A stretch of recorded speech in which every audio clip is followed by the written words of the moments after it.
Hello, good morning, and welcome sa mga bagong subscriber sa atong YouTube channel, Barangay Lupon in Action, o sa mga ga-follow sa atong Facebook page sa social media.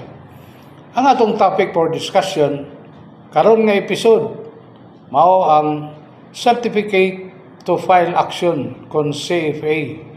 Ang CFA mao usa ka dokumento diin i-issue sa Lupon Secretary o pangkat Secretary attested to by the Lupon Chairman and pangkat Chairman respectively pagmatuod nga walay nakabot nga amicable settlement sa duha ka nagkabangi nga mga partido diha sa gipaluna nga mediation, conciliation o arbitration proceedings sa Lupon sa barangay. Apan unsa man gayud kay mahinungdanon ang Certificate to File Action kon CFA. Pwede bang isangat ang reklamo nga na sa korte bisan walay Certificate to File Action? Kanusa o kinsa ang mo-issue sa Certificate to File Action gikan sa barangay?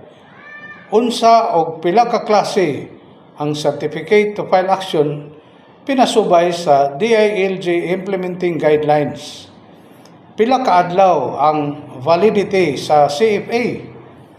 Unsay buhaton sa complainant pag mag-expire ang CFA nga iyang nakuha sa barangay?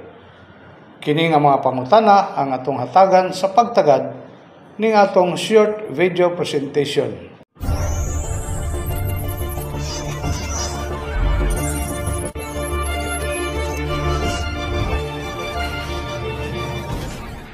Agig tubag sa una ug ikaduhang pangutana, unsa ka mahinungdanon ang CFA o pwede ba i-file ang reklamo sa korte bisan walay CFA? Base sa RA 7160 o Local Government Code of 1991, particularly Section 412, which states that no complaint, petition, action, or proceedings involving any matter within the authority of the Lupon in the barangay shall be filed unless there has been a personal confrontation between the parties before the Lupon in the barangay. Secondly, Supreme Court Administrative Order Number 14-93 dated July 15, 1993, particularly paragraph 1, states that all disputes are subject to barangay conciliation pursuant to revised katarungan pambarangay law. Ang nahisrutan nga mga balaod ug Supreme Court Administrative Order gapasabot kini nga ang mga complaint kinahanglan moagi sa barangay conciliation ug ang CFA mao'y magmatuod nga walay amicable settlement nga nakabot sa level sa barangay. Pag ma-issue ang CFA gikan sa Lupon, nagpasabot kini nga pwede nang isangat ang reklamo ngadto sa korte kung i-file ang complaint nga walay CFA.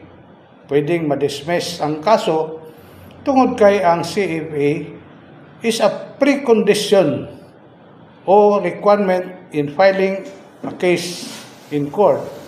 Adunay tulo ka sitwasyon din ang Lupon sa barangay mo-issue sa Certificate to File Action. Number 1, kung adunay nakabot nga amicable settlement apan ang usa niini ni sibog o ni atras o ni repudiate within 10 days gikan sa pitsa sa ilang pagpirma sa amicable settlement, ang Lupon Secretary automatic nga mag-issue dayon sa CFA attested to by the Lupon Chairman gamit ang KP Form number 20. Second, kung ang reklamo nasangat na sa level sa pangkat pagkahuman sa 15 days period of mediation proceedings apan wala gihapon sila nahusay.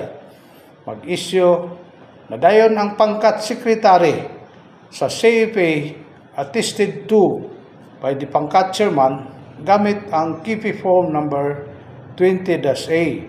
Ang ikatulo, kung sa panahon sa paghusay dinha sa level sa pangkat, ang respondent dili mutungha o dili magpakita sa gihimong husay in spite of the summon o ang pangkat dili kumpinsido sa rason sa iyang wala pagtungha, ang pangkat secretary mo-issue sa certificate to file action gamit ang KP form number 20-B.